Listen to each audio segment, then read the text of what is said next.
Hey everybody, how's it going? Welcome to NoDQ&A video right here on NoDQ.com, the YouTube channel, and NoDQ&A videos affiliate, ringsidenews.com.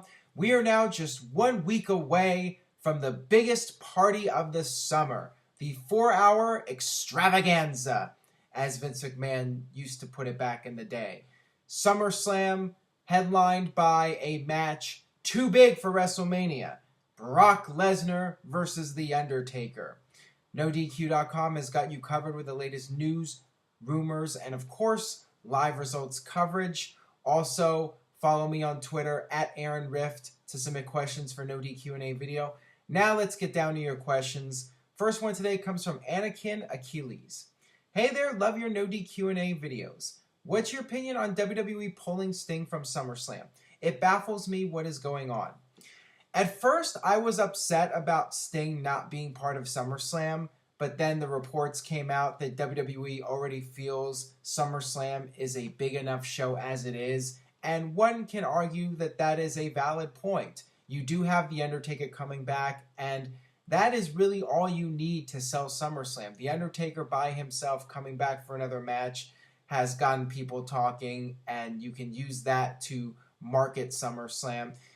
It is better in a way to save Sting for another pay-per-view. Now, I'm hoping that is the case, that WWE is just saving Sting for Night of Champions or Hell in a Cell. I definitely feel, as I've talked about in previous videos, Sting should come back before next year's WrestleMania and have a win in WWE. He should go over somebody, and I would have liked SummerSlam to have been the place, but the fact that they brought back Undertaker, that's fine. You already have enough matches going on with SummerSlam, and it's not really necessary. And you can always do that 6-person tag team match with the Wyatt family once Rowan is healed up. You can do a 6-man tag team match with the Wyatt family versus Roman Reigns, Dean Ambrose, and Sting. You can do that at Night of Champions or Hell in a Cell or whatever.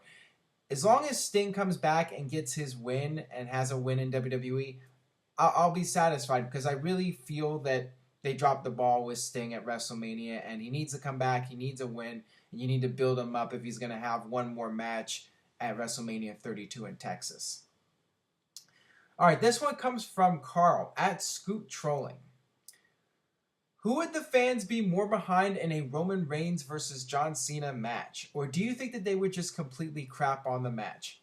That is an interesting question, and I think it would depend on the city. If it was New York City or Philadelphia or Toronto, I think there's a very realistic possibility the fans would just crap on the match and boo both guys.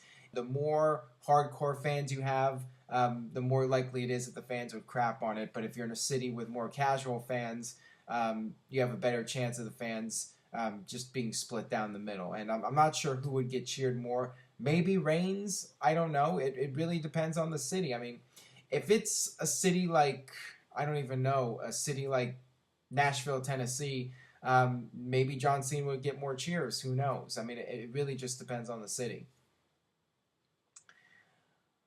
All right, this one comes from @TooHigh. What is WWE's excuse for not making a good product? No competition isn't a reason. WWE was great until 2005 and decent until 2008. Well, that's just your opinion. I mean, in WWE's opinion, they have the best product in the world. It is family entertainment. It is the best value for your dollar. You go to a WWE show and your whole family can enjoy themselves and have a good time.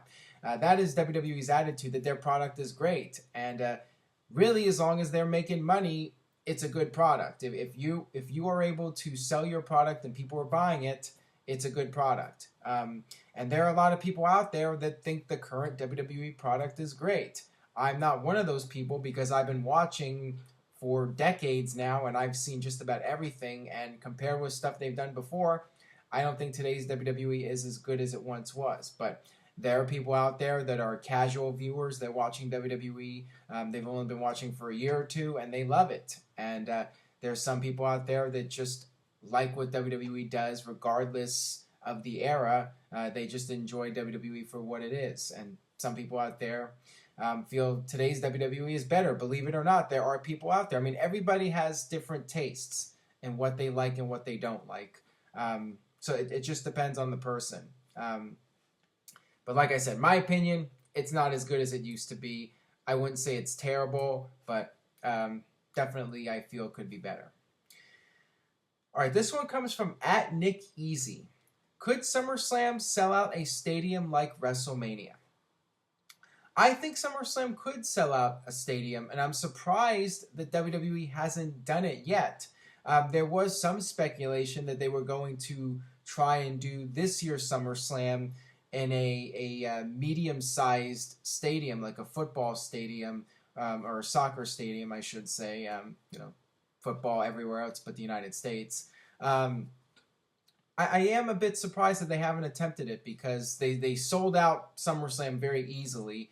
And one would think that SummerSlam, since WWE's building it up as a show that is at the same level as WrestleMania, one would think that they would be able to sell out a 25,000, 30,000 seat building, maybe even a larger building than that. All right, this one comes from M. Johnson 276. Do you think WWE should have went with Goldust instead of Sid to win the title from Shawn Michaels at Survivor Series 96? No, because Goldust, as interesting as his character was, really wasn't over to a major degree. His matches were decent, but the crowd, I think, while they did react to him for the character once he got in the ring and wrestled, the crowd didn't really care all that much about Goldust. And Sid was a larger-than-life superstar, and that was realistically your best match, your biggest marquee match to go with, because Sid was a major superstar, and he was the most credible person to go against Shawn Michaels. I'm surprised they didn't do Goldust versus Shawn Michaels as a pay-per-view title match. I believe they fought each other a couple of times, but not at a major pay-per-view. So for whatever reason, it didn't happen. They went with Mankind in September. Just didn't happen. And I got this question here. Which TNA faction was the worst? Immortal or Aces and Eights? I would have to say Aces and Eights because at least Immortal had major superstars. With Aces and Eights, it was really hard to take seriously because you had guys like D'Lo Brown, and they're supposed to be these badass bikers, and it's not credible at all. I mean, who really buys into D'Lo Brown as a badass biker? And you had all these lower mid-card guys in the group. You had the Garrett Bischoffs, and we're supposed to take these guys seriously as these badass biker renegades, and they're supposed to be these tough guys that you fear. And with the exception of Bully Ray, I don't feel the group had any real credibility. And there was a bunch of mid to lower card guys just thrown together in these biker outfits, and it was just lame. I mean, at least Immortal had Hogan running the group, and you had Scott Steiner in there, and you had Bully Ray, of course, and other people. So that at least gave it a little bit of credibility. Not much, but a little bit. All right, this one comes from Mr. Panda 316. What's the worst stable of all time? Well, I just mentioned a minute ago, Aces and Eights. Really, I would say they are the worst stable of all time. A faction that I could not get into at all. I thought it was just beyond lame. And I think it really hurt TNA. I mean, they continue to lose viewers. You look at the viewership, the Impact ratings from when Aces and Eights started to when it ended. I mean, TNA went downhill. There's no question. Attendance went downhill. Everything about TNA went downhill with that Aces and Eights storyline. The fact that it was a knockoff of Sons of Anarchy, it really had no creativity behind it. I mean, it was just a bunch of guys going out there trying to be badass bikers, and nobody took them seriously. All right, this one comes from @Daredevil5150. Do you think that there's any hope for Damien, Sandow, and Curtis Axel as a tag team? At this point, no, because of the whole Hulk Hogan scandal. Curtis Axel is not doing the Axelmania gimmick anymore, and it's really left Damien Sandow in limbo, and WWE's done nothing with him. And at this point, the most you can get out of Damien Sandow is him being on the Xavier Woods video game YouTube channel, and that's what he's doing right now, and nothing else really. So Yeah, unfortunately, I think there's no hope for those guys, and nobody's going to take them seriously if they went in that direction. And as far as doing the comedy gimmick, I mean, that's finished now. So, really don't know if there's any future with those two as a tag team, and not really sure what's going to happen with them, period, in WWE, even as singles competitors. All right, this one comes from @KingWubba. Longtime viewer, first time asker. Do you think WWE would let Lex Luger induct Sting into the Hall of Fame? Yeah, when I mentioned Sting going into the Hall of Fame a few weeks ago on NoDQ&A video and who might induct him, I forgot to mention Lex Luger. I think that he would be a very solid choice to induct Sting. And it would be cool to see Lex Luger on a WWE telecast again. He would be a very logical choice to induct Sting. Either him or Ric Flair if Flair's mindset is in the right place. One of those two guys, because they had so much history with Sting, they would be very fitting to induct him into the Hall of Fame. And I think they would let Luger do it. If Sting wanted Luger to induct him into the Hall of Fame, I think WWE would definitely go with it. All right, this one comes from @TheLastLulu. What do you think about JBL's comments on Daniel Bryan saying, as I quote, "Everybody loves a farm animal"? I find this offensive, thanks.